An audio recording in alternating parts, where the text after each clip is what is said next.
ये तस्वीर भारत से करीब 4200 किलोमीटर दूर एक देश के राष्ट्रपति आवास की है। नाम है सीरिया। जब विद्रोह होता है तो देश की शक्ल कुछ ऐसी ही होती है।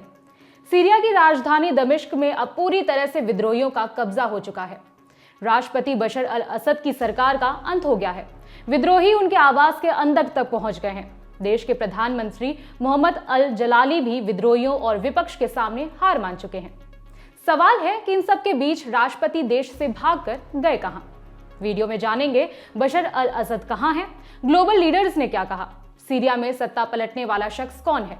सीरिया में विद्रोह के बीच 8 दिसंबर को एक वीडियो सामने आया था। रॉयटर्स ने फ्लाइट रडार की वेबसाइट के हवाले से बताया था कि सीरियाई प्लेन ने दमिश्क हवाई अड्डे से उसी वक्त उड़ान भरी जिस वक्त विद्रोह अपने चरम पर था। अंदेशा था कि राष्ट्रपति असद उसी प्लेन में थे। हालांकि प्लेन कुछ टाइम तक उड़ता रहा और फिर बाद में वो मैप से गायब हो गया। अब ग्लोबल मीडिया में सुगबुगाहट है कि राष्ट्रपति असद रशिया में है। 8 दिसंबर की देर रात रूसी समाचार एजेंसियों ने क्रेमलिन का हवाला देते हुए बताया था कि असद और उनका परिवार रूस पहुंच चुके हैं और वहीं उन्हें शरण दी गई है। बताया गया कि मॉस्को ने उन्हें मानवीय आधार पर शरण दी है। 8 दिसंबर की रात करीब 7:45 बजे रशिया के विदेश मंत्रालय ने बयान दिया था। लिखा, सीरिया के नाटकीय घटनाक्रम पर हमारी नजर है। हम इससे चिंतित हैं। हम सभी पक्षों से आग्रह करते हैं कि सीरियाई समाज में सभी जातीय और धार्मिक समूहों की राय का सम्मान किया जाए।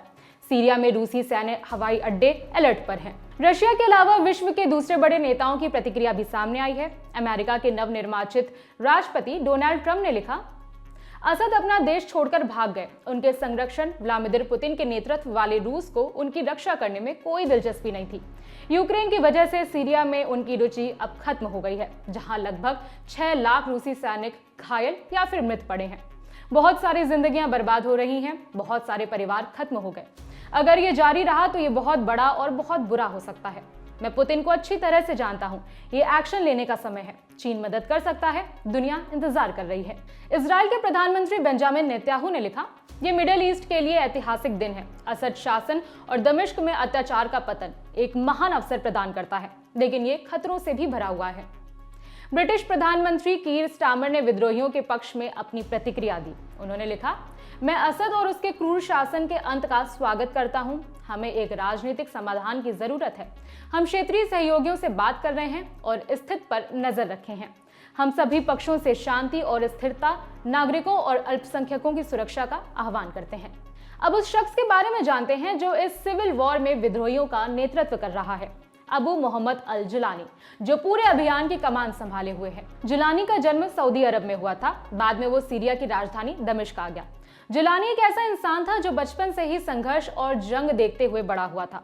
अरब की सियासत और इजराइल फिलिस्तीन संघर्ष ने उस पर अपनी गहरी छाप छोड़ी थी। जब 2003 में अमेरिका ने इराक में अपनी सेना उतारी, उस समय जुलानी बगदाद चला गया और अमेरिका के खिलाफ जंग लड़ने लगा। 2013 में अमेरिकी जस्टिस डिपार्टमेंट ने उसे ग्लोबल टेररिस्ट घोषित कर दिया था। जुलानी ने कुछ समय तक आईसिस के साथ भी काम किया था, लेकिन फिर जुलानी और आईसिस के चीफ अबू बकर अल बगदादी के बीच मतभेद हुए और जुलानी ने अपने संगठन को पड़ोसी मुल्क इराक में अल कायदा का एक स्वतंत्र फ्रंट घोषित कर दिया। साल 2016 में संगठन का नाम बदल दिया गया और नया नाम रखा गया जबहत फतह अल शाम। इंडियन एक्सप्रेस में छपी रिपोर्ट के मुताबिक साल 2017 में कई अलग अलग ग्रुप्स के एक साथ आने के बाद इस ग्रुप का नया नाम हयात तहरीर अल शाम हो गया था और यहीं से बशर अल असद सरकार को उखाड़ फेंकने की मुहिम शुरू हो गई थी, जिसके मुखिया जुलानी थे। असद के देश से भागने के बाद प्रधानमंत्री मोहम्मद अल जलाली ने विद्रोहियों के सामने घुटने टेक लिए हैं। जलाली ने कहा कि वो सत्ता परिवर्तन का समर्थन करने और विपक्ष के साथ सहयोग करने के लिए तैयार हैं। इस खबर में आगे जो भी अपडेट होगा हम आप तक जरूर पहुंचाएंगे। जानकारी जुटाने में मदद की है रविराज ने। मेरा नाम है विभावरी। देखते रहिए दी लेलन टॉप। शुक्रिया।